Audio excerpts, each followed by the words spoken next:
بسم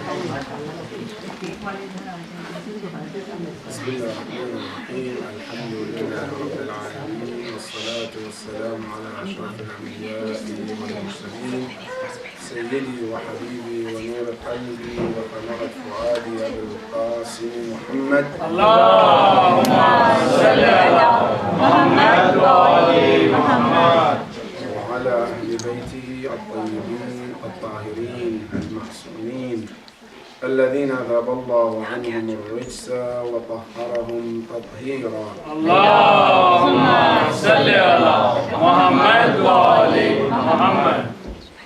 قال الله سبحانه وتعالى في محكم تنزيله: أعوذ بالله من الشيطان الرجيم، بسم الله الرحمن الرحيم، والسماء والطارق وما أدراك ما الطارق النجم الثاقب إن كل نفس لما عليها حافظ فلينظر الإنسان مما خلق من ماء دافق يخرج من بين الصلب والترائب إنه على رجعه لقادر. صدق الله العلي العظيم. صلوات اللهم صل على محمد وآل محمد. I'd like to request Surah Al-Fatiha for Al-Marhum Sayyid Nasir Abbas Zaidi, son of Sayyid Ali Abbas Zaidi, and Sayyid al-Nisa, daughter of Sayyid Ja'far Ali. Sayyid al-Nisa, the daughter of Sayyid Ja'far Ali. May Allah be pleased with their souls. Al-Fatiha. Bismillah ar-Rahman ar-Rahim.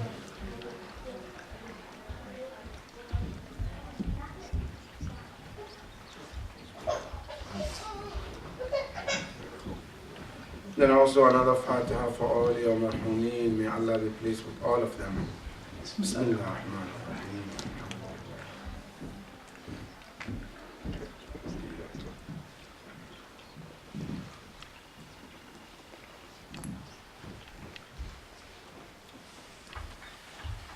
One of the beauty of the Quran is that the way Quran presents certain topics or topics in general. Allah subhanahu wa ta'ala in the Quran, He has different styles, different ways of performing or presenting certain things to us as mankind. One of those ways that Allah subhanahu wa ta'ala uses in the Quran when He wants to present something to us, if that thing or that topic is very important, what Allah does is to begin with swearing. He swears first and then goes to the point. And this is not just only the swearing, it also depends how much that topic is important. If it's more important, then sometimes it's 2 swearings, sometimes 3, sometimes 4, sometimes even up to 7 and up. Example, wal asr, I swear by the time. Then he goes to the topic. Innal insana lafi khusr, that every mankind is in loss. Sometimes if it's important that it requires 2 swearings, he started with 2 swearings. Wadduha وَاللَّيْلِ إِذَا سَجَى مَا وَدَّعَكَ رَبُّكَ وَمَا قَلَى. That's twice, sometimes 3 times. Now, one of the lessons our Mufassirin mentioned about this is that anytime you see Allah started anything with the swearing, then there are 2 important lessons to learn. Always look at these 2 things. Number 1, look for the importance of things He swears by. Meaning, when Allah swears with something, it tells you that that thing that He swears by is important. Because Allah wouldn't swear with something that is not important. That's number 1. Number 2, whatever He wants to address also is important. That is why He presented swearing before He talks about that topic. Now, to understand the importance of what we want to talk about is the creation of human being, which is me and you. How Allah subhanahu wa ta'ala created us. Because this is something that especially our young generation, in the schools, they hear that a human being started as a monkey. And then what happened? He grew up and became human today. That's the Darwin theory. And our children, they learn in the school. And they get this fed to them. Is it the same thing in the line of Quran and Islam? Or Islam talks about something different? Absolutely doesn't add up with this theory that we hear. When you come to the Quran says, no, human being is way better than that. Allah subhanahu wa ta'ala in the Quran, He said, وَلَقَدْ كَرَّمْنَا بَنِي آدَمَ. We have honored human being. Allah didn't create anything that is more important to Allah than human being. And that is why when He created our father Adam, Allah asked the entire angels, including Jabrail and Mikael and Israfil and Rooh. These are great angels. They all were asked to bow down out of respect for human being. And that human being is monkey? No, brother. Number two, when we talk about the importance of human being, it's three among those human beings. There are prophets, there are ma'sumin. They all came from that? No. For that matter, I just want us to understand, where does Islam come when it comes to human being, and how much Islam values human being? Because this is important, brothers and sisters. That is why our Imam said, the more you understand who you are, the better you understand your creator. Man arafa nafsahu, faqad arafa rabbah. Wa man arafa rabbah, faqad arafa nafsah. The more you know yourself. When I say know yourself, I don't mean know your name, where you were born, or where you came from. No, we all know that. Even sometimes some pets, some dogs, you teach them, they know that. That's not the point. The point is deeper than that. For us to understand, how did Allah subhanahu wa ta'ala create a human being? Allah subhanahu wa ta'ala in this surah, before he talked about our creation, he started وَالسَّمَاءِ وَالطَّارِقِ. Two swears in one ayah. I swear by the heavens, and at-tariq, the one who knocks the heaven. وَمَا أَدْرَاكَ مَا الطَّارِقِ. Who taught you about at-tariq? And this is a question to tell you the significance about Yawm al-Qiyamah. An-Najm al-Thaqib. Then Allah talks about stars. إِن كُلُّ نَفْسٍ لَمَّا عَلَيْهَا حَافِظٌ. Look how important human being is.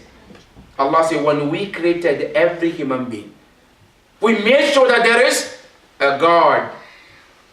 We call it what? Secret servants.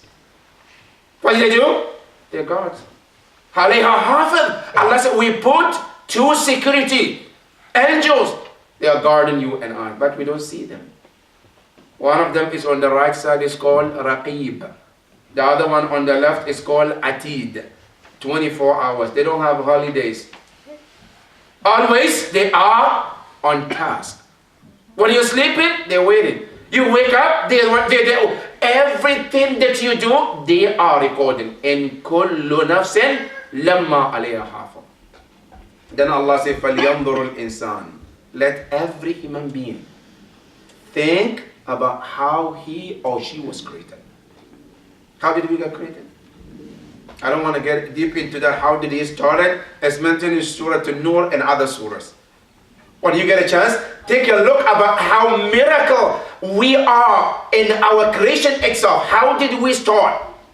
And how did Allah subhanahu wa ta'ala created you? So that you know the greatness of Allah. And Imam Ali mentioned in Nahj al-Balagha, he said, أَتَزْعُمُ أَنَّكَ جُرْمٌ صَغِيرٌ وَفِيكَ انْتَوَى الْعَالَمِ. You think you're a small creature? Allah said there is the entire world in you as a human being. That is you as a human being. And not only that, Allah, when He created us, He made us to be the master of all mankind, all creatures. Every creature that you see, the heavens and the earth, Allah said, I created all of them to serve you. Allah, trust me, brothers and sisters. if we are to be true servants of Allah the way we should, the clouds will be under your control. The entire animals that you see, the elephant, the lions, tigers, that today we're scared of them, they will be under your service. They will be honored to carry anything you want or carry your mission in any way that you want them to do. And Imam Ja'far al-Sadiq alayhi salam, he mentioned in one of the hadith when he was traveling with his companions and they saw a lion. As soon as the lion showed up, they all scattered. Some of them climbed the trees, some of them on mountains, except Imam Ja'far al-Sadiq. Then that lion came up to Imam. And Imam spoke in the ear of that lion and the lion left. The later came to Imam. They said, what did you do, Ya Sayyid? Imam said, لو اتقيتم الله لحملتموه أثقالكم. Had you have enough taqwa, fear of Allah, this lion will be under your service, will be serving you. That is how much Allah subhanahu wa ta'ala created everything to be under our service. Now coming to the point. Allah subhanahu wa ta'ala, when He created any one of us, we were formed of four things. When you look at yourself, it's called murakkab, form. Four different parts. Allah brought them together, and you became you, and I became me. Number one of those four. And I'm going to mention in the order of the hadith. The first one out of these four that Allah created is called al-aql. The intellect. That's the first thing Allah created. Before the body, before anything in you as a human being, the first thing Allah created is aql. And by the way, what's the meaning of aql? Al-aql in Arabic, they used to mean a place you tie animals so it doesn't run away. When you have a dog or any animal, you don't want them to run away. So what do? You tie them. So when they go, they can't run away. They stay in one place. That's called aqlul ba'ir, a place of tying animal. Now, how did it turn to become aql, intellect? Now listen, brothers, Arabic is amazing. Because they say your aql, it keeps you from going to wrong places. When you think about doing something, what happened? And then you started to think about it, you said, no, I shouldn't do that. You wanted to go, but your mind brought you back. Al-aql brings you back from doing wrong things. The way that the rope, when it's tied with the animal, it keeps the animal from running away. That's where the word the aql comes in Arabic. The first thing Allah created is that aql. Then Allah subhanahu wa ta'ala spoke to the aql. He said, Akbil, come to me. Then the aql came. Adbir is a turn. And then the aql turned. Then Allah says, Wa izzati, I swear by my majesty. Ma khalaqtu khalqan ahabbu ilayya mink. I did not create anything I love the most better than you. Now here's the complex question. The hadith says, I didn't create anything that I love the most. Why is Ahlul Bayt then? Allah said here in the hadith, I love aql more. I didn't create anything that I love the most like you al-aql. Where is the Ahlul Bayt then? Here, understand. Here when Allah said, oh, I didn't create anything I love the most, meaning in terms of the creation of a human being, out of the four, you are the one that I love the most. But Ahlul Bayt, they are the beloved one out of the entire creation of Allah. So when you see these things, don't get confused. Why would Allah say I love Ahlul Bayt here, and then He say I love aql is the best thing that I love? No, I love aql in terms of creation of human being within that circle. But within the bigger picture of everything, Ahlul Bayt are the best beloved one to Allah.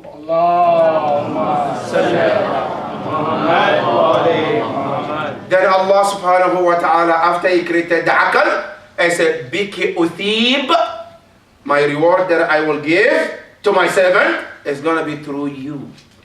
Wa biki u'aqib, and with you I punish. But aql is the center of reward, and the aql is the center of punishment. That is why when somebody lost his mind, and somebody become mental, they don't have iqab, they don't have punishment. Because there is no aql. That is the first part. Now, this aql, brothers and sisters, when Allah subhanahu wa ta'ala created us in us, is the one of the most important thing in us. And that is what distinguishes us and other creatures. Al-aql is what differentiates between us and the animals. Otherwise, animals, we have a lot of things in common, as we're going to mention. But the aql is what separates between us and them. That the aql gives us the opportunity to know what is right and wrong. And that is where the importance of aql is. And aql is the power that helps you to see the light, right and wrong. And this aql, the hadith in Usul al-Kafi, Imam Ja'far al-Sadiq alayhi salam, he said when Allah created the aql, Allahumma salli ala when Allah created the aql itself spoke to Allah. He said, Ya Rabbi qawwini, Allah, make me stronger. Then Allah subhanahu wa ta'ala gave the aql junud, army, soldiers. And armies, usually when you hear the word the army, soldiers are meant for fight. When Allah tells you that, when the hadith said Allah gave it the soldiers, that tells you that there is a fight to happen. That's why Allah gave it the soldiers. Then after Allah created the aql, one narration said, and this was after Allah placed the aql in Adam alayhi salam. Then Allah subhanahu wa ta'ala said to angel Jibreel, Ya Jibreel, take this to Adam alayhi salam. Take what? He said, take three things to him. One is al-aql. Two, al-haya, shame. Three, ad-deen, religion. He said, ask him to choose one of the three. He can only pick one, not three. He can pick deen, religion, or he can pick shame, or he can pick al-aql, whichever he wants. He brought these three to Adam alayhi salam. Adam looked and he said, I picked al-aql. Then the angel Jibreel told the other two, al-haya and deen. He said, leave. He chose aql, go. Then the two of them said, Ya Jibreel, from the one that Allah created aql, He told us wherever aql is, the two of us have to be there. That anytime you see there is aql, you see there is a religion. That is why aql is part of our religion. That is why you see in Usul al-Din, there is no taqleed. You have to use your aql and your brain. And then also one hadith, Man la aqla lahu la haya'a lah. He who doesn't have aql has no shame. And who has shame? He has an aql, according to the hadith of Imam Ali alayhi salam.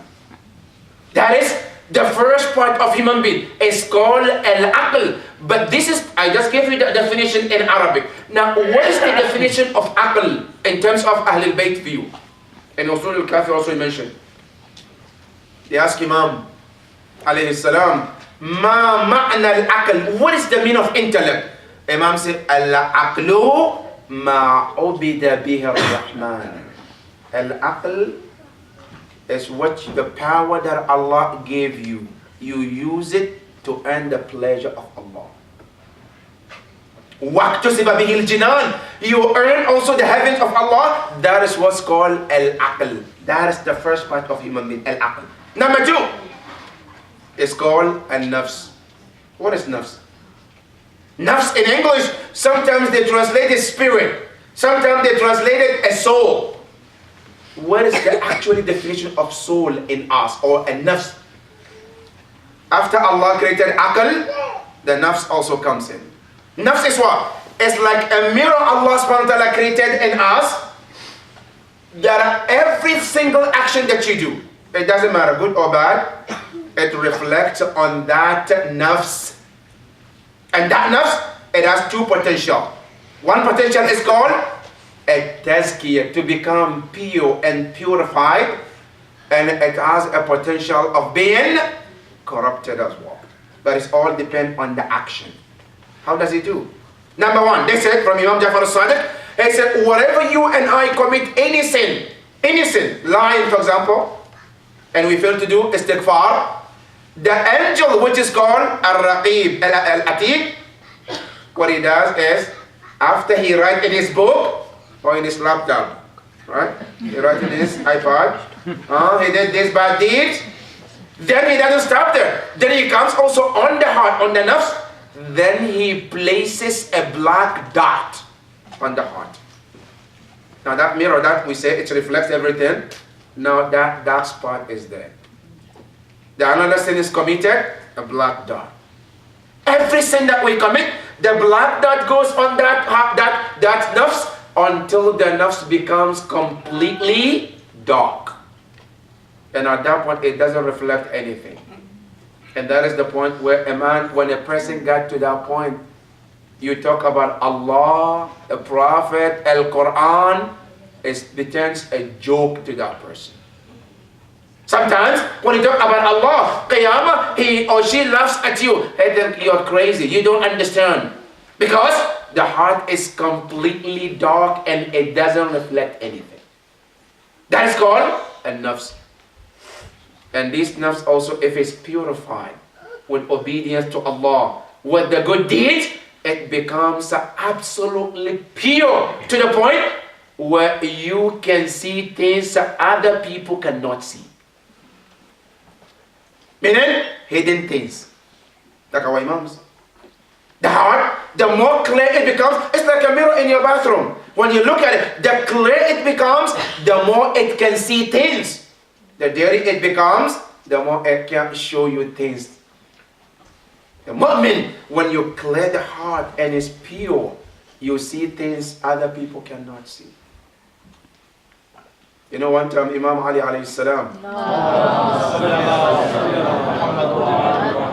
Imam Ali alayhi salam was sitting, a man came to him and he asked him, he said, I saw a dream and I need you to tell me what that dream means. So what did you see? He said, I saw in the dream that I'm calling adhan, calling for prayer. Imam Ali alayhi salam said to him, Insha'Allah, the meaning of this dream is you will be going to Hajj. Because adhan in the Quran is one of the meaning is called al-Hajj. وَأَذِّنْ فِي النَّاسِ بِالْحَجِّ. Allah said to Ibrahim, call people for Hajj.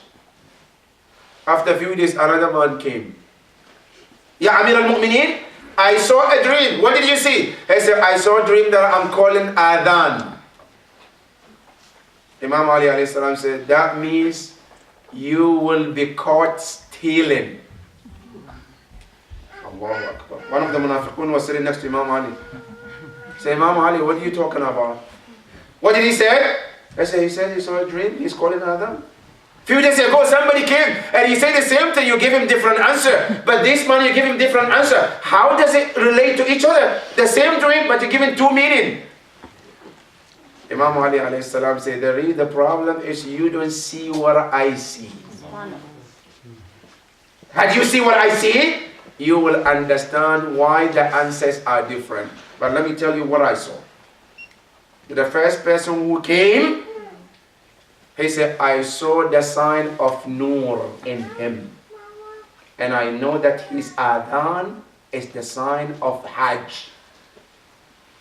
The second one, when he came, he said, I saw the sign of disobedience and I saw the darkness in his heart. And I knew that what he saw is nothing but a stealing. And then he asked Imam Ali, do you have any proof from the Quran? Imam said, yes. He said, look, in the Quran there is two adhans. One adhan for Hajj, one adhan for stealing. He said, look in Surah Yusuf, فَأَذَّنَ مُؤَذِّنٌ أَيَّتُهَا الْعِيرُ إِنَّكُمْ لَسَارِقُونَ. He said, call adhan because we want to clarify that somebody stole something. He said, two adhan. But they have two meanings in the Quran. They all come adhan, but one of them for stealing, one of them for Hajj. And the point is, Imam Ali alayhi salam could see things that other people cannot see because the heart is pure. That is that nafs. And this nafs in the Quran is four kinds. Nafs, it comes into four stages. Stage number one, which is the worst one, which every one of us should always pray not to be in that category. And it's called An-Nafsul lawwama. And nafsul ammara. Nafsul ammara means what? A soul that is corrupted with the sin, as we mentioned in the beginning, and it's now in control of that person, that all it does is to order the person to do evil. Nafsul ammara. And it's mentioned in Surah Yusuf, وَمَا أُبَرِّئُ نَفْسِي إِنَّ النَّفْسَ لَأَمَّارَةٌ بِالسُّوءِ. At that point, the person cannot see anything other than the evil. When they think evil. When they act evil. That is nafsul ammara. That is stage number 1. Stage number 2, and it's called an-nafsul musawwala. Nafsul musawwala is the second level of the soul. That soul is a soul that always tries to push the aql aside and get the nafs to do whatever it wants. Because you know, brothers and sisters, one of the qualities of nafs is that when Allah created nafs, Allah made a nafs, it has desire that is unconditional. Your nafs, it doesn't have any, when it wants something, there is no condition. If it wants money, it doesn't care whether money is halal or haram. It just wants the money. Guess who comes and tell the nafs, no, this is haram, don't do that. Don't steal, don't do this. The aql is like the soldier or the police in that system of your body. When the nafs wants to do something, then the aql comes and says, no, you can't do that. But sometimes, the nafs have a power to always push the police aside and get the nafs to do what it wants. That term is called nafsul musawwala. And it's not as worse as the first one. The first one is absolutely in control. The second one is in control at some time. And then it goes to the third one, which is better than the second and the first. And it's called an-nafsul lawwama. The soul that always accuses itself for wrongdoing. The person does wrong, then later on they sit back and they try to reflect what they did. Then they started to accuse themselves. Allahu Akbar. Brothers and sisters, it's amazing. Now look, this ayah, An-Nafs al-Lawwama, is mentioned where? In Surah Al-Qiyamah. And look where the ayah is. It's amazing. Allah said, La uqsimu bi yawm al-qiyamah. The ayah talked about the qiyamah. I swear by the day of judgment. And then he said, Wala uqsimu bin nafs al-lawwama. And I swear by the self-accusing soul. Now question. Allah is talking about qiyamah. How does it relate to the nafs al-lawwama here? Here's the answer. Allah is talking about qiyamah. And what is qiyamah about? Qiyamah is about day of judgment, right? Now Allah is telling you that for you to understand that this qiyamah is there, Allah said, I already put another court system inside your heart, which judges you yourself when you do wrong. And that small court inside you tells you there is a bigger court, Yawm al-Qiyamah. And that's why I say Yawm al-Qiyamah is next to Nafs al-Lawwama. Because Nafs al-Lawwama is a small internal court that you yourself, you judge yourself. Why did I do this? I shouldn't have done this. I should have. You judge yourself by yourself. That is the system Allah placed in you. And Allah put it right after Qiyamah to tell you there is a link. If this small system inside you is working and you can feel it, Allah said, then that tells you there is a bigger system, Yawm al-Qiyamah. That is nafsul lawwama. A person accuses himself for wrongdoing, and then after that, they punish themselves for wrongdoing, or they feel bad at some point for wrongdoing. And that is good. It's good sometimes when you do something wrong and you sit down and you reflect. That tells you that your nafs is still working. It's still not under complete control of an-nafs al-ammara. That is number 3. Number 4 is the best, and that should be the goal of every mu'min. Every mu'min, when you wake up every morning, your goal should be, I want to be in this group. Which is an-nafsul mutma'inna. And amazing. This Nafs al-Mutma'inna is mentioned once in the Quran. And it's one of the only place when Allah talks about the heaven, He attached heaven to Himself. All the ayahs in the Quran, when Allah talks about it, وَجَنَّةٌ أَرْضُهَا, I created heaven for you. But He doesn't ascribe that heaven to Himself. Until He mentioned Nafsul Mutma'inna, He said, Ya ayyatuha Nafsul Mutma'inna, irji'i ila rabbik. Allahu Akbar. Allah said, return to your Lord. Now question, Nafsul Musawwala, Nafsul Ammara, Nafsul Lawama, when they die, they don't go back to Allah? But why Allah said Nafsul Mutma'inna? He said, return to your Lord. Allah created all of those souls too. But Allah tells us that this soul is the chosen soul out of all the souls that I created. Irji'i ila rabbiki radiyatan mardiyah. And then I say, fadkhuli fi ibadi. He said, enter among my servant. Wadkhuli jannati. My heaven. Which is the only place in the Quran Allah said, Jannati, my heaven. And the reason is because of Nafsul Mutma'inna. That is number 2 of part of human being. Part number 3, which is called Al-Badan, the body. This body that you see is one of part of us.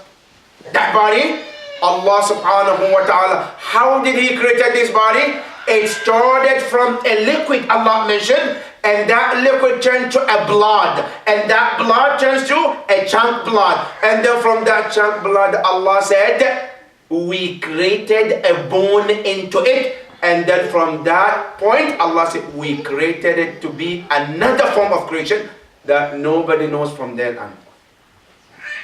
That is the body, and it's called Al-Badan, and that is the head, the legs, the arms. That is number 4. That is number 3. Number 4 is called Ar-Ruh. Ar-Ruh is the last stage of human being creation. And you see in the Quran, Allah said about Adam, فَإِذَا سَوَّيْتُهُ, after I finish his creation, وَنَفَخْتُ فِيهِ بِالرُّوحِ, and I blow my spirit in him, فَقَعُوا لَهُ سَاجِدِينَ.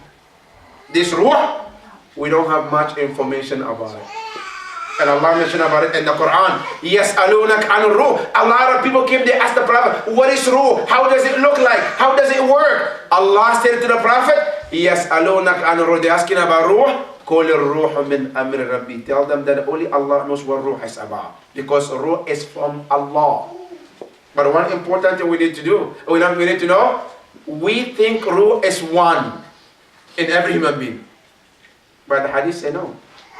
Some people, they have 5 ruh. Some people, they have 4. And the least you can have is 3. Now, who have 4, who have 5, who have 3? The Imams and the Prophet, they have 5 ruh. Other people, normal people, they have 4. And then the Kuffar only have 3. Now I mention which one of them, how they are. Number 1, they call it Ruhul Badan. There is one Ruh which is meant just for this body to function. The body, so you can move, you can jump, you can run. For the body to get this exercise, this movement, there is one Ruh that Allah assigned the body, and that is all it does. That's number 1. Number 2 is called Ruhul Shahwa. The spirit for just shahwa, desires. And that ruh is what helps you to eat, to have desires for drinking, to have desire of sleeping, you have desire of laughing, playing. This comes from the second ruh. The first ruh doesn't apply on that. It has, all it does is to let the body function. Laughing, sleeping, it has nothing to do. There is another separate ruh doing this. That's number 2. Number 3. If the person is mu'min, we talk about the Prophet and Imams. The third ruh is called Ruhul Quwwa, the spirit of power. What does he do? They say that Ruhul Quwwa is the power that Allah has created, separate ruh, to help you to defend yourself when you are attacked. To do certain things, to stand to do something that against your enemy, to stand for your right. This doesn't come from the first ruh. It comes from the third one. It's called Ruhul Quwwa, the ruh of the power in you to do things for yourself. That's number 3. Number 4 is called Ruhul Iman, the spirit of Iman. And you know this ruh, in the Imams, it doesn't go away. But for us, sometimes it disappears. When does it disappear? Ruh al-Iman, they say when a person commits major sin, then the Ruh al-Iman goes away. That is number 4. Number 5 is called Ruhul Qudus, the Holy Spirit. This is in the Prophet and the Imams. They have these 5. For us, we are missing the 5th one, Ruhul Qudus, but we have the other 4. For Kuffar, they're missing another one, which is called Ruhul Iman. They don't have that. So they only have how many? 3. And all this Allah subhanahu wa ta'ala gathered together and placed in you as a human being. That is a ruh. Now, brothers and sisters, we mentioned about al-aql. We mentioned about al-nafs. We mentioned about Badan. We mentioned about al-ruh. Now, let me put it in a way that it might be easier for all of us to understand. All these 4, how do they function? Alhamdulillah, we all have cars today. If you want to know how this thing works, look at a car. A car is formed of what? There's a body. The entire body of the car, that is like what? Al-Badan. This body that you see. Number 2, then there is something called engine. What is called? You can call it what? An-Nafs. Then number 3, there is something we call what? Al-Aql. It's like the battery in the car, which you connect the wire with the engine, and then the engine functions. Al-Aql connect with the nafs and the body to function, to know what is right and wrong. Ar-Ruh is what? Ar-Ruh is like what? The gas you put in the car to function from one place to another. That is why when there is no gas in the car, we call it what? Dead. When the Ruh leaves the body, we call it what? Dead. The entire car is like the entire human being walking on the street. Now all these 4 things, where did they come from? How did they start? They all came from what? From one thing called Noor. That's where it started. The entire 4 things that we talk about human being, they started from where? From something called Noor. What is that Noor? The first creation of Allah subhanahu wa ta'ala. When there was nothing other than Allah. Allah created that Noor, that light, from His own light. Who is that light? The light of our dear Prophet Muhammad al-Mustafa.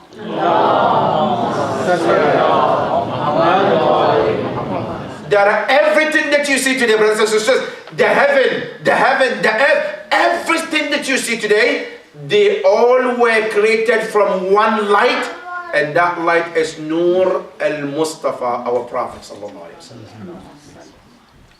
When you see the Ruh, al-Badan, al-Jism, and the rest, they all came from what? From that first Noor that Allah created. Because there's hadith in Bihar al-Anwar where Jabir al-Ansari asked the Prophet, Ya Rasulullah, ma huwa awwalu shay'in khalaq Allah? What is the first thing Allah created when there is nothing other than Allah subhanahu wa ta'ala?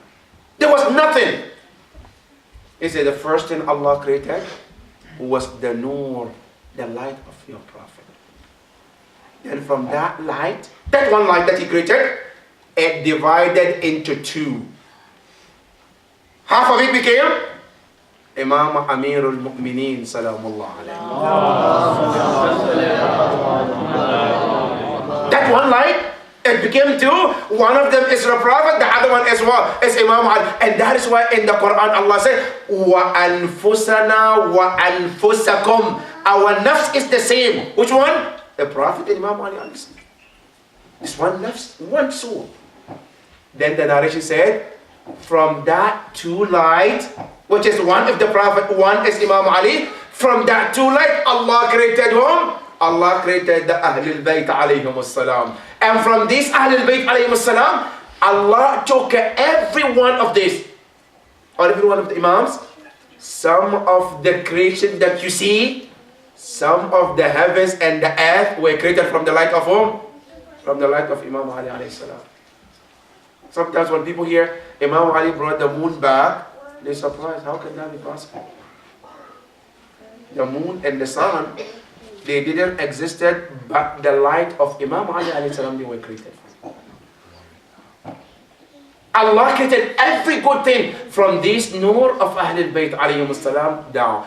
And then the entire light that we mentioned, the Prophet and all, they all came from the light of Allah. And the ultimate light is the light of Allah. In Surah An-Nur, Allah says, Allahu Noorus Samawati wal Ard. Allah is the light of every existence. But from this light, He created the light of the Prophet and Imam Ali. And then the night of Isra and Mi'raj, the Rashi said when the Prophet ﷺ was taken to the tour, after the entire tour finished, Jabrail was standing with the Prophet. The Prophet said, Ya Jabrail, I have a question for you. So what is the question? He said, how old are you? Jabrail said, I don't know, Ya Rasulullah. I don't know my age, but I can at least figure out some number to tell you. Tell me the number.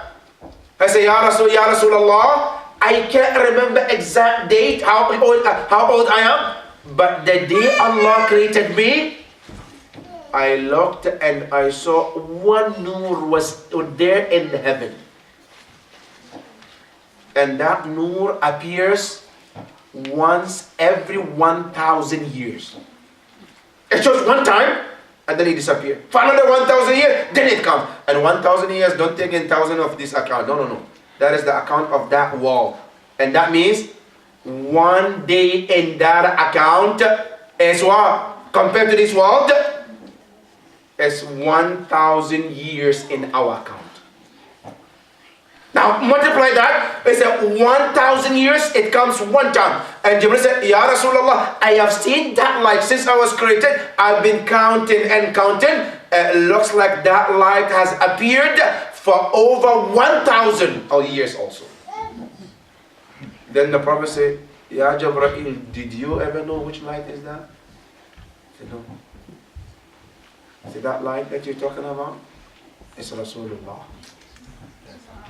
That I was created, I'm there. That is why when you hear the hadith of the Prophet, Kuntu nabiyyan wa Adam bayna at-tin wal ma. He said, I have been prophet before Adam was even created. And some people say, how can that be possible? Because Adam alayhi salam, when he was created from the light of Ahlul Bayt alayhi salam.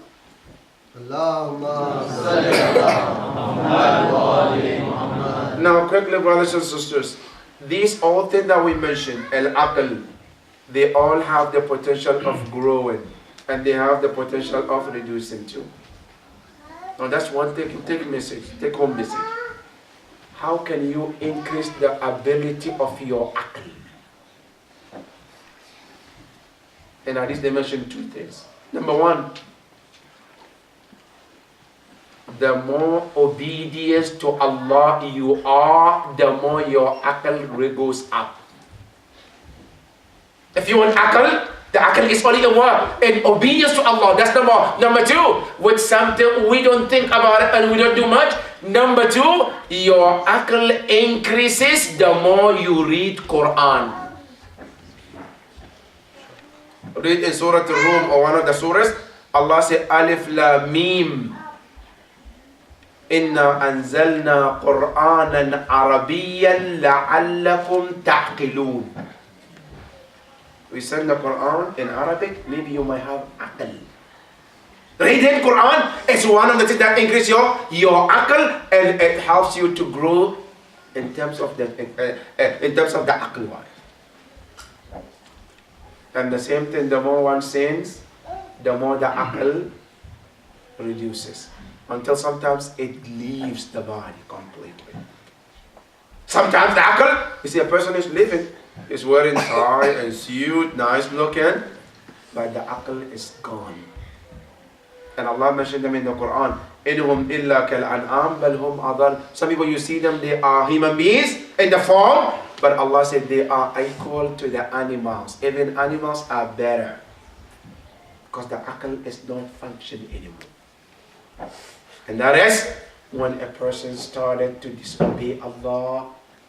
The more you disobey Allah, the more the aql doesn't function. The more the nafs also becomes darker. The more the nafs becomes darker and darker to the point the person doesn't hear the call of Allah. You call the person, but they can't hear you. You try to guide the person, they can't listen, they can't obey, they can't listen because the aql is gone and the heart is gone. I'll give you an example. On the day of Ashura, Imam Hussein alayhi salam, when he was standing in front of the crowd and he was talking to them, and he said, before anything else, you have one right over me.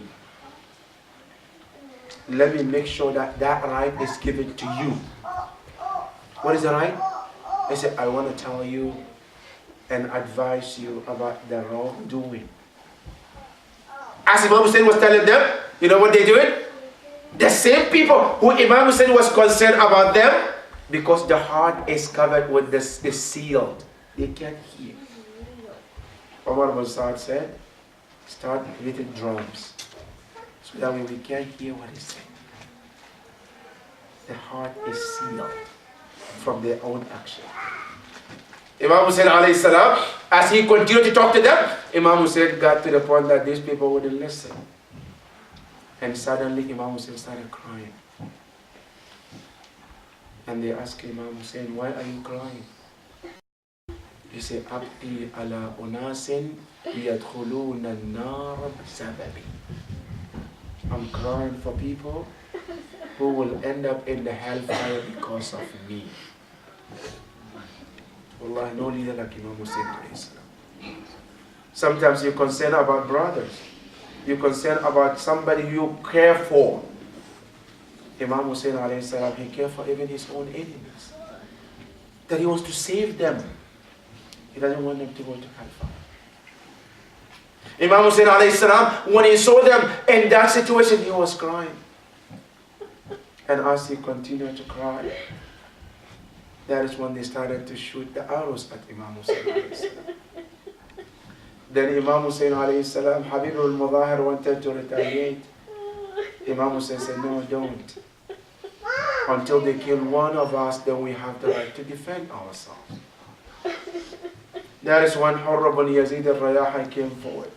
And he said to Imam Hussein alayhi salam, I want to go. And I want to be the first one to become shaheed on the day. Why, Ya Hurr? He said, because Ya ibn Rasulullah, I'm the one who caused you to come to this place. I know you didn't want to come here in the first place, but I forced you and brought you this far. And I want to make sure that I am the one who died in front of you before anybody else. Imam Hussein alayhi salam said, if that is what you want, you're granted. Hurr ibn Yazid al-Rayahi goes to the battlefield and he fight and fight and fight until he got killed. The narration says after he got killed, Imam Hussein came next to his body. And he said to him, I said, Assalamu alayka ya Hurr, peace be upon you, Hurr. He said, Wallahi ma akhta'at ummuka if sammatka Hurra. He said, Wallahi, your mother didn't call you wrong name when she named you Hurr. And then he said, Anta Hurrun fi dunya wal akhirah. If I want to see a free man in his thinking and his action, is you, and you are the free man in this world and the hereafter. The narration said that after Hurr, then the entire companions started to come one after the other. Going to the battlefield, after one companion is killed, the other one goes. After one companion, the other one goes, until the entire companions were all killed. Then Imam Hussein stood in the middle of them. And then he started calling them one by name. Ya Habib ibn Mudahir, Ya Muslim ibn Awsaja. He started calling by names, and then nobody responded. And he said, you are not responding to your Imam? Or is it that because the enemies of Allah has separated your heads from your bodies, that's why you're not responding to your Imam? That's why Imam Hussein alayhi salam said, Hal min nasirin yansurna. Is there anybody out there to come for our aid or come to help us? Then nobody responded. And then that is where Imam Zayn al-Abidin salamullah alayhi was sick at that night. I said, or that day, I said to his aunt Zainab, Nawalini asa, can you get me a stick? I can lean on it to go and respond to the call of my master. Zainab salamullah alayhi, she gave him a stick. As he was walking out to go and support and help his father, Imam Hussein saw him and he said to Zainab, I said, take him back, because if he got killed, I said, that will be the end of the lineage of the Ahlul Bayt alayhim as-salam. Then at that point, Ali al-Akbar walks out. And he said to his father, Ana lakaya Abba. He said, I am here to support you, my father. And then he hugs his father, and they both started crying. And look at the father like Imam Hussein, and the son like Ali al-Akbar. Who when Imam Hussein, the father describes him, he said, Ashbahu an-nasi khulqan wa khalqan wa mantiqan li Rasulillah. He said, he resembles the Prophet in everything. When he walks, he reminds us of the Prophet. When he talks, he reminds us of the Prophet. Everything he does. Then the narration continues. I said how they both cried. And then Imam Hussein gave him a chance to go to the battlefield. When he went to that battlefield, he fought the enemies until he was tired and covered with blood. He walked back to his father and he said, Ya Abba, lakad arhakani al-dhama.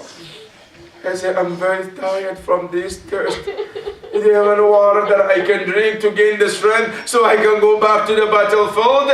The narration said, Imam Hussein said, Ya Azzu ala abik. It's so dear to your father for you to ask him something that he cannot provide for you on that day. But take this ring and put in your mouth, inshallah, you will gain every strength you need. Then inshallah, you will meet your grandfather soon, and they will give you the water that you will never be tasted after that.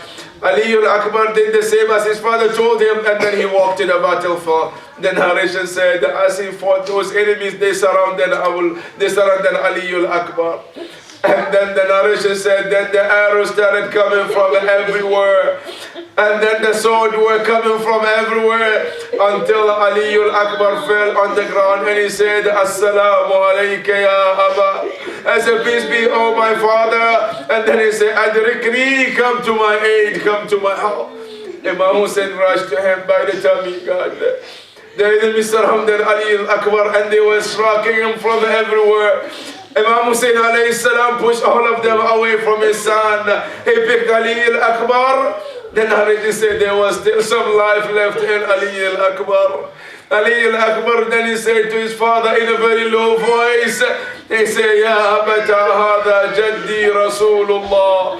I said, oh my father, this is my grandfather, a prophet on the right side. This is Imam Ali on the other side. I said, they both brought water from the heaven and they told to me, I said, hurry up and come because they're waiting for you in that world. Imam Hussein alayhi salam was looking at his son in that situation. The narration says, فَإِذَا فَاضَ رُوحَهُ الطَّاهِرُ. Then he had his last breath. After he died, the narration said, Imam Hussein looked at him and he said, بُنَيَّ عَلِي بَعْدَكَ الدُّنْيَا الْعَفَا. I said, oh my son Ali, after your death, this world means nothing to your father anymore. This world is useless. Imam Hussein alayhi salam left the scene. The narration described him, he could walk straight from that point. It's like Imam Hussein is sending a message. Now my backbone is broken by the death of Ali al-Akbar. Imam Hussein returned to the tent and he said to the other families, he said, اذهبوا واحملوا أخاكم علي. He said, go and lift your brother Ali, فإني لا طاقة لحمله. إنا لله وإنا إليه راجعون وسيعلم الذين ظلموا أي منقلب ينقلبون والعاقبة للمتقين. Ya Allah, we ask you, day and night, help us to recognize ourselves and recognize you and to become closer to you, Ya Rabbal Alameen. Ya Allah, help us to recognize ourselves and recognize our Imams, Ya Rabbal Alameen. Ya Allah, we ask you day in and day out, Ya Allah, strengthen our relationship with our Imams, Ya Rabbal Alameen. Ya Allah, we ask you, grant us the shafa of Ahl al-Bayt on the day of judgment, Ya Rabbal Alameen. To your marhumin and all mu'mineen and mu'minat, rahimallahu man qara al-Fatiha ma'a as-salawat. Allahumma salli ala Muhammad wa ali Muhammad. Bismillah. Alhamdulillah. Ar-Rahman ar-Rahim. Maliki yawmiddin. Half an hour. Okay. Bismillah.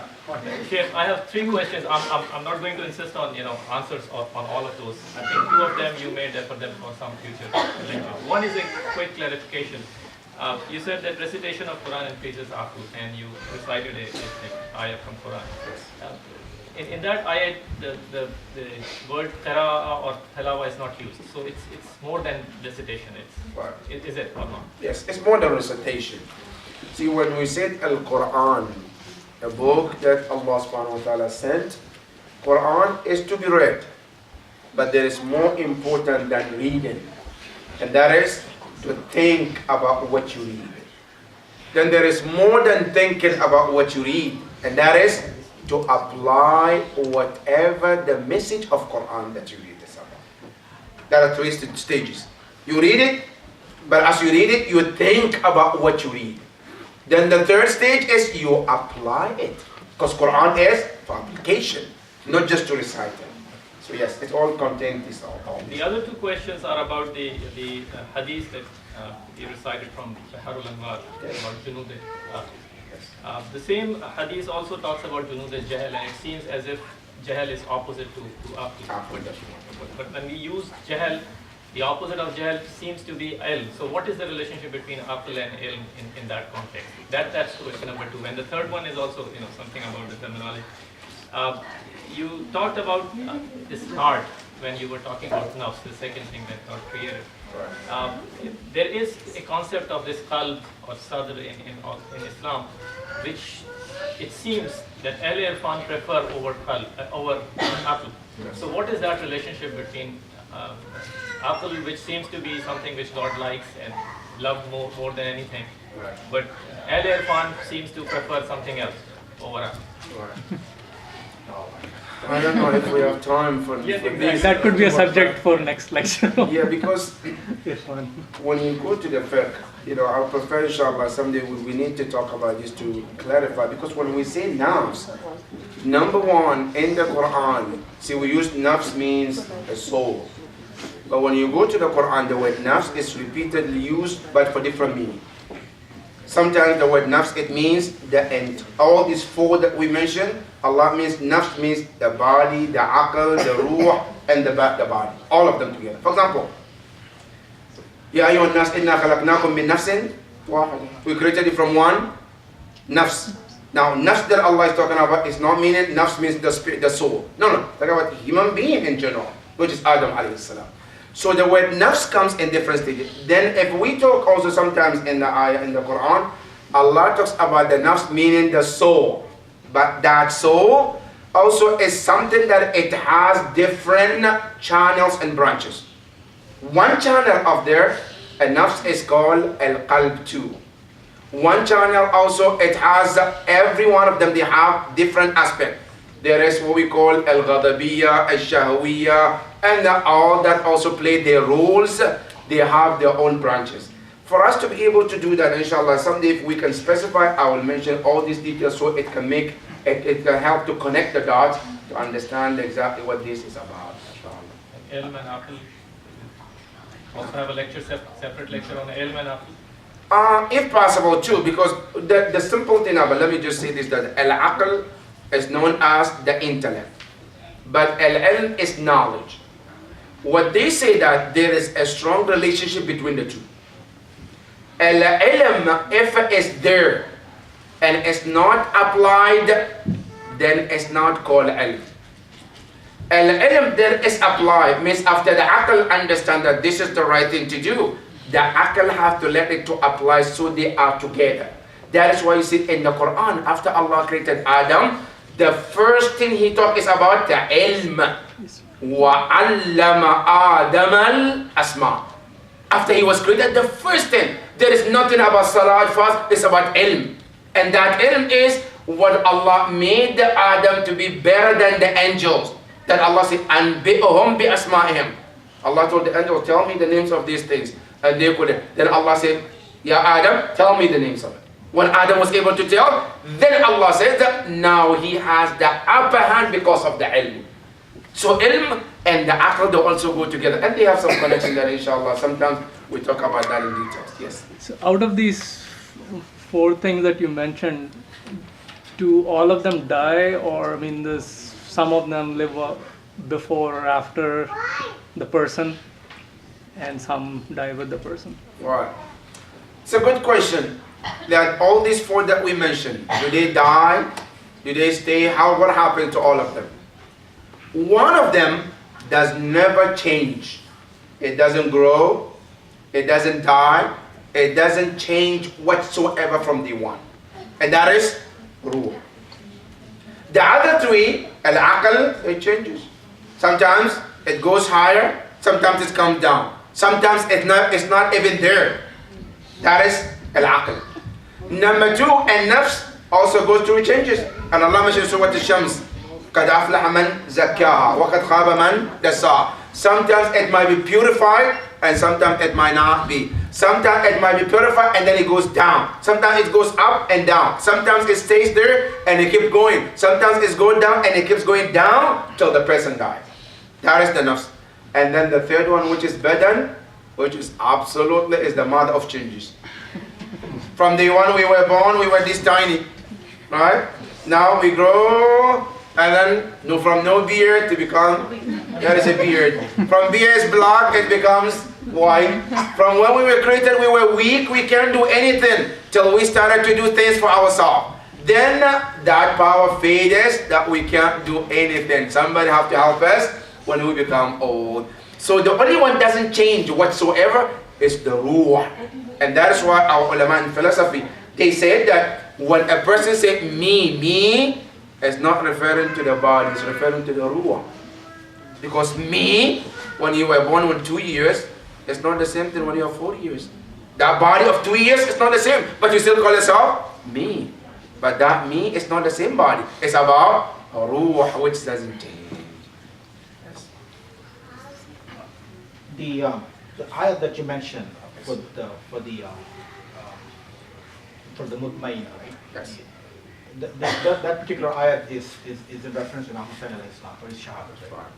So why is that selected for Imam Hussain, or is it for in general for the Ahlul Bayt alayhi salam? That's question number 1. Second one is different topic. What does it mean by 7 heavens? What does that mean? The third one is why is unbeliever impure? Question number 1 about the Surah Al-Fajr. The whole surah is known as Surah of Imam Hussain. It's not just the last ayah. The entire surah is known as Surah of Imam Hussain, and it's mentioned in Bihar al-Anwar, in the chapter where they talk about the life of Imam Hussain alayhi salam. Because in Bihar al-Anwar, he has specified life of every Imam. Part of that, in the life of Imam Hussain, he mentioned that Surah Al-Fajr is mentioned that from Imam Ja'far al-Sadiq alayhi salam, where he said that اقرأوا Surah Al-Hussain. He said, don't forget to read the Surah of Imam Hussain. Then they ask, which Surah is Surah Imam Hussain? There's no Surah called Surah Imam Hussain in the Quran. He said, وَهِيَ Surah Al-Fajr. That is Surah Al-Fajr. Then they said, how does it relate to Imam Hussain alayhi salam? Now when you go from the beginning to the end, it's all about Imam Hussain. Number 1, he said, Wal-Fajr. Al-Fajr means what? Dawn, right? Now dawn, when does it come? It comes after the night, the darkness of the night. Then the dawn comes to uncover the darkness of the night. Now Imam Hussain alayhi salam, they say he is the Fajr, because at the time of Yazid, people were in darkness until he stood up against him. Then people started to see the light. And that is why when you go to the history, after the tragedy of Imam Hussain, then the revolution started to occur one after the other. Thawrat al-Madinah, Thawrat al-Tawabin, Thawrat al-Iraq. Then one people started to wake up.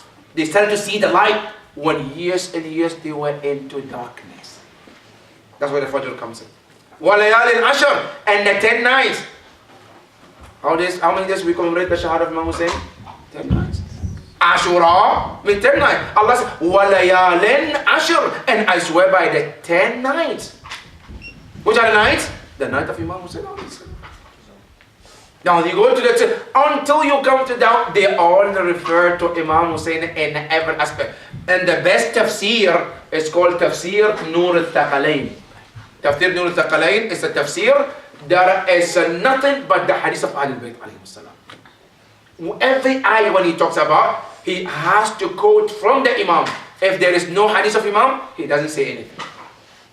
In that tafsir, it's amazing how our Imams, they did tafsir of this Surah Al-Fajr, explaining how it relates to Imam Hussein alayhi salam. That is number one. So maybe sometimes, inshallah, there might be some speech in Muharram about how this related until it goes to Ya Ayyatu Nafs al-Mutmainah. Now that's number one. Number two, when we said 7 heavens, heavens are mental levels that Allah subhanahu wa ta'ala, in everything that He created, there are something called levels which is going to up. And then we have what we call, and that is called darajat.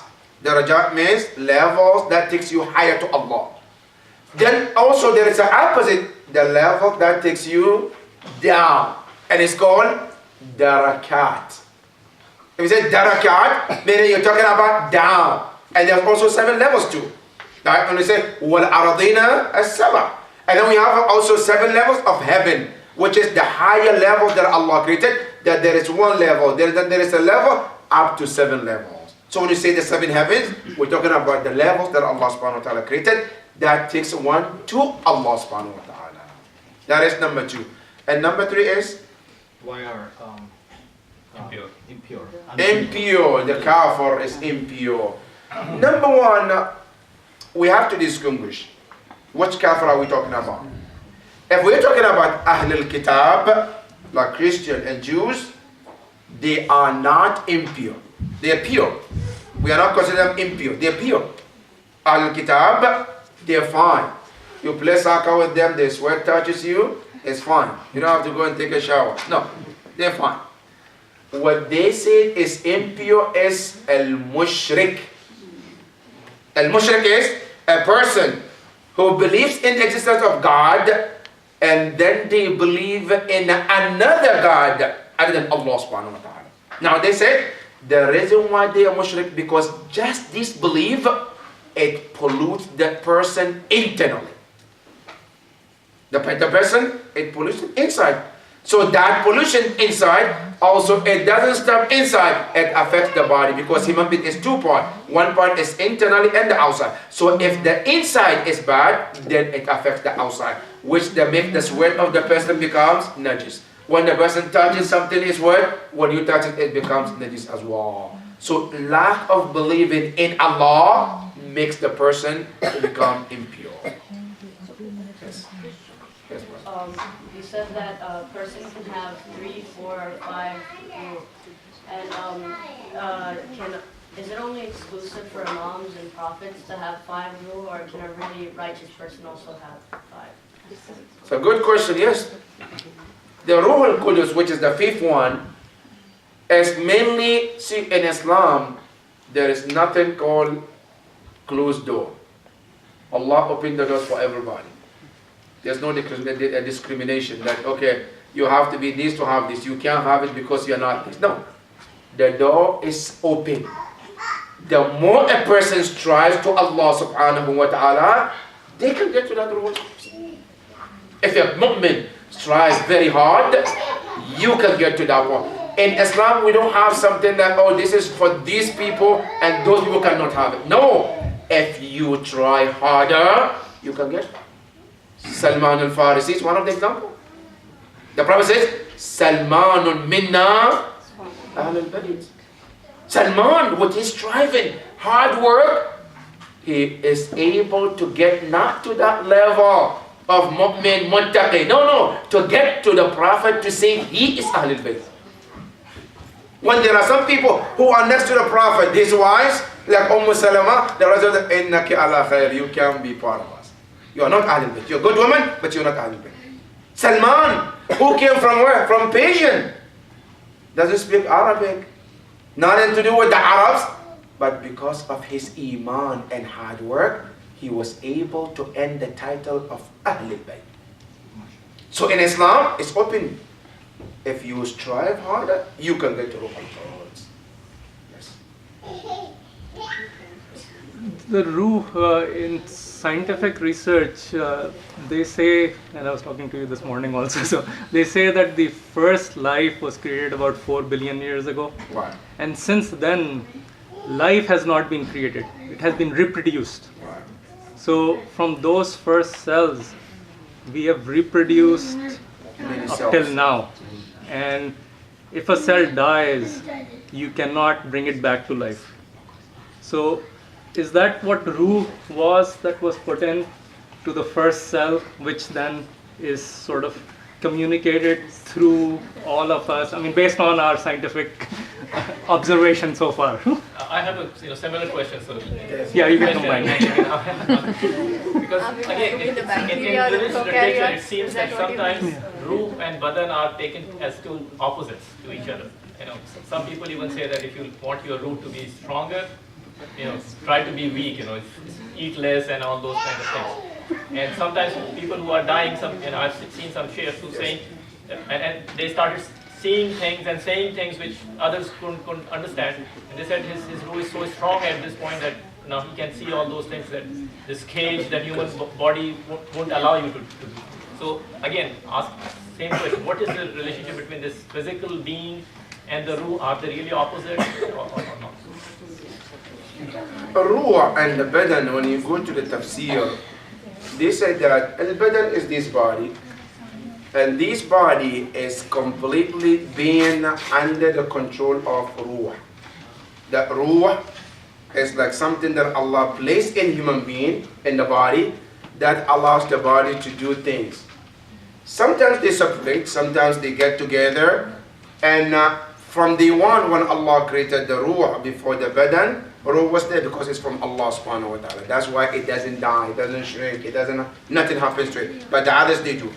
Now these Ruh, sometimes they go separate way.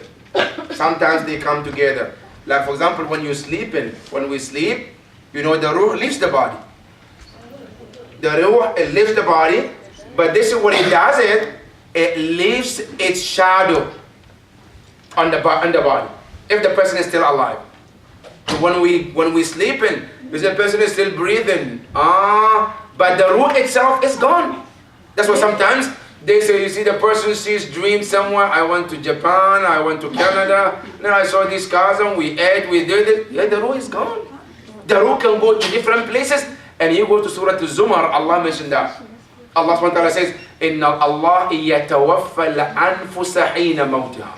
Allah says, I'm the one who takes the spirit, the Ruh, when the person dies.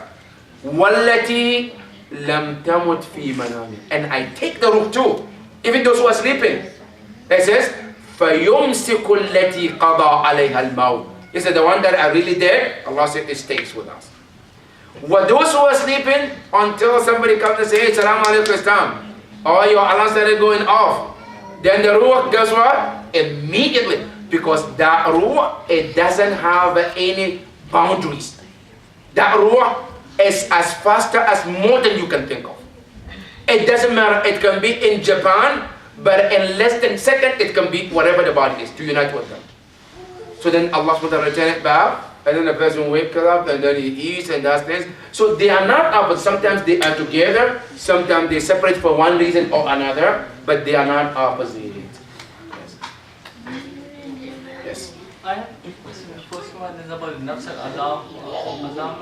Nafs al-Ammar. In which like if you give. Now, Nafs al-Lawwam, that's Nafs sorry, al-Lawwam. Yeah. Now, what's the definition of guilt? Like, is it as simple as saying, okay, I'm sorry, or I should not have done that? What's the definition of that? The word Nafs al-Lawwama, the Lawwama comes from the word Lawm. Lawm means to accuse yourself for wrongdoing. Sometimes when there are certain actions you do, a person does without thinking. And then after that, especially at night when you want to go to bed, you're laying down and you start to think about what you did today. And then suddenly you see that you said something to somebody, and then you start to say that, no, I shouldn't have said that. You know, because it's not appropriate. Then you start to think that, no, that was wrong thing. Now, nobody is asking you why you did. No, yourself is accounting yourself. And yourself is blaming yourself for doing what you did. Or sometimes maybe, for example, you yell at somebody where you're not supposed to because you're having a bad day. Somebody who doesn't have nothing to do with whatever is happening in your day. They're even trying to help. But because of the bad day, you yell at them, you push them, you do something. And then later on, after you calm down, you started to reflect what happened. And then you started to blame yourself for what you did. That is what's called a nafsul lawwama. That it always accuse itself for their wrongdoing, what they did. And the second question, you said the soul is always with the body. What is Islam's perspective on someone getting possessed? Is that just a concept which was created by sci-fi? Can someone get possessed? By jinn or some other root. Of course, somebody can get possessed. See, one thing they would not understand about shaitan, because shaitan is jinn. You know, Allah subhanahu wa ta'ala said about him, كَانَ مِنَ الْجِنِّ فَفَسَقَ عَنْ أَمْرِ رَبِّهِ. Shaitan is jinn. Now, one thing we have to understand whether shaitan can or cannot, it's very important to understand what Allah said about shaitan he can do to us. When you go to the Quran, Allah subhanahu wa ta'ala talks about the power that shaitan has on us. And when you get a chance also, in Saif al-Sajjadiyya, dua number 25 of Imam Zayn al-Abidin, about the dua for the children. In there he mentioned shaitan. And then he mentioned some of the things shaitan can do to us. One of the things that the power Quran mentioned that shaitan can, it said that وَسَلَّطَهُ عَلَيْنَا. Allah gave him some type of control over us. Not only that, in the Quran also, he can come through your blood. As your blood is running, he can come through that. That's how much power Allah gives shaitan. Not only that, shaitan have the control on your chest. الَّذِي يُوَسْوِسُ فِي صُدُورِ النَّاسِ. He has the power to do that. So he has a lot of power that a human being, Allah subhanahu wa ta'ala gave it more than we think. Shaitan has a lot of power. But that is why don't underestimate the power of shaitan. A shaitan who is able to influence awliya Allah to do certain things, shaitan is not a joke. The only time one is safe from shaitan is if they are able to get into one of the maqam is called mukhlas. Mukhlas, as you go Muslim, mu'min, muttaqi, if you get to the level of mukhlas, you're secure from shaitan. He can't do anything. But other than that, no, he can't. Yes, shaitan can possess. Shaitan can do hurt. They can kill. They can do a lot of things. Yes. Any last question? Yeah. Yes. Last. Okay. Oh, Go ahead. now you said normal Muslim people have 4 rules and then like kafirs have 3. And once you do a bad sin, you get rid of like ruh or iman. So if a Muslim does like a bad sin, do they like turn into kafir? And like if they repent, can you get that ruh back? Yes, if a person repents sincerely, yes, they can get the ruh back. But one thing they said, it's like a glass. If you shred a glass, you can try to mend it, right? But it's never gonna be like it used to be. You can get it back, yes, but it's not going to be like before unless the person strives so hard to make sure that they can make it. Yes, they can. You can get it back, but it's going to be very hard. But yes, after one does the tawbah and repentance, yes, they get it back. Yes. Allahumma salli ala. You have a question? Okay, that's last question. Yes, go ahead. Go ahead. You said that if someone doesn't have fire when he's born, then he's not punished on the day of judgment. And you also said that a person can lose their akal.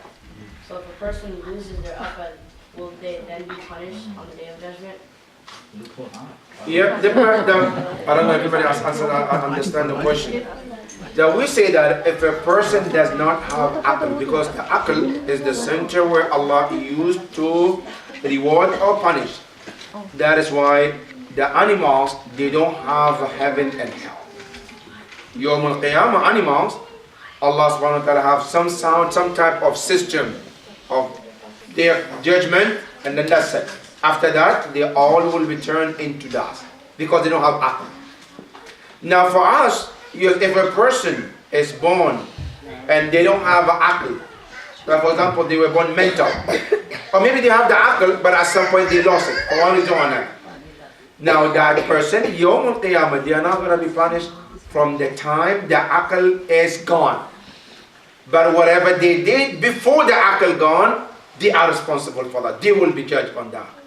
Even in the fiqh, when you go to fiqh, they have in our Islamic teachings, they say there are certain people who might lose aql, and there are two kinds. One is called al-junun al-mutbiq. Somebody is mental 24/7. And there is somebody who is mental, but maybe like once a month. For example, in the beginning of the month, he is mental for 3 days and he comes back to normal. Some maybe in the middle of the month, on the 13, 14, 15, they are mental. After 17, they're good. Some at the end, right? It's called al-junun idwari. These person also, they say, during the time where they are normal, they are obligated as anybody. During the days they are not accountable. That is in terms of the person when they don't have the aql. But if a person loses aql intentionally, like the Quran mentioned, because they did certain actions they're not supposed to do, and then they lose it, they still responsible in front of Allah. But if somebody they were born, for example, with defect, they didn't have the aql to know what's right or wrong, no, they don't have any accountability in front of Allah. Last one from the ladies' side. I was wondering, like, what does Islam say about, ensoulment after conception? So when does really ensoulment occur? Like, from the time a baby is like conceived. Oh, okay. During development. So when does really ensoulment occur? The ruh or the aql? No. The soul, the ruh. The ruh. In the hadith of our scholars, they said the ruh is being placed in the womb after the 3rd month. When a woman is pregnant, the 1st month, the 2nd month, the 3rd month, as soon as the 3rd month starts, then the ruh, Allah subhanahu wa ta'ala, because they said Allah subhanahu wa ta'ala created 2 angels. One angel who takes the life, alayhi salam. This angel is always miskin. Nobody says Azrael alayhi salam. When I say Jabrael alayhi salam, Mikael alayhi salam, Azrael, quiet. He's the one who takes life. Anyway, so we have to say alayhi salam. He's doing Allah's job. Right? So Azrael is created to take life. Now there is another angel. They say his job is to give the life, and that is called a ruh. His name is ruh. This angel, they say, the only time he goes to blow the life in the baby is when the baby enters in the 3rd month. That's why even in the fiqh, if a woman is pregnant, if the pregnancy gets into the 3rd month, and a person caused the pregnancy to abort or to lose the baby, the person will be charged as a murder. The person will be charged the same, like he killed somebody outside. Somebody 30 years outside, he shot them, the same. And if they happen to do that and they cause that by mistake, they have to pay diya, compensate the parents for doing that. But if it happened before the 3rd month, they say no, they're not going to charge him with the murder because it's not considered a living being at that point. You also please clarify if a woman does that abortion, she is also responsible. Yes. And they said also, yes, if a mother, she also caused herself to abort the child, also she has to pay a diya too. In Islam, she has to pay. And if she has done with her husband, they both have to pay too. But now who do they give the diya? Allah. They say we have the deal, right? We want to pay our husband and wife. We abort this child and we want to pay compensate. Who are going to compensate? Here in the fiqh they say if that aborted child has a brothers, they have the entitle of that money. If they don't have any family, any sibling, then the imam of the time entitled that money. Yes, but it goes to the chapter of inheritance according to the fair. What about if the abortion is done before the 3 months? If the abortion happened before the 3 months, they don't have to pay the compensation, but they are also considered sin. Sin. Yes. Abortion in general is not permitted in Islam, especially if it's aborted because of lack of money. Allah subhanahu wa ta'ala says, no, you're not allowed. What's the mantiq on 3 months? What's the mantiq? In the hadith that we have, they said from that 3 months, because Allah subhanahu wa ta'ala created this in stages. Like when Allah created the heaven and the earth, He said we created it in 7 days. Allah subhanahu wa ta'ala, human being, when He created them, also He created in the stages. For example, in the fiqh they said, from the when the child started, Allah started creating the child, the baby or a human, the first liquid that turns to the blood. Now in the hadith Imam Jafar al-Sadiq, he was telling us that from one stage to another stage, there are certain days and the time that Allah subhanahu wa ta'ala placed in them. Some of them, they take 40 days. Some of them, 7 days. Some of them, 9 days. Meaning, for example, from being a blood to a chunk blood, they say it takes, for example, 7 days. From that chunk blood to become a chunk of meat, there is also 40 days. And then from that stage to another stage, there are different stages that Allah can. So they say from the first day till the 3 months is the time that Allah subhanahu wa ta'ala said that the ruh can start getting into it. Yeah, there is a book called Tawheed al-Mufaddal that Imam Ja'far al-Sadiq was teaching one of his students about all these details. And excuse me, I have a last question on this. So you're saying even though the ruh enters at the 3rd month, you cannot do or have an abortion at any time. Isn't that what is in Islam? that's right. At any That's time, right. period. Abortion in any time. The only time they allow a woman to abort is if having that baby is dangerous for the life of the mother. Then the Islam said here, we have to save a living one instead of somebody who might or might not. Then here they say it's okay. But as long as both of them are fine, under any circumstances one is not allowed to abort. It's haram. Allah.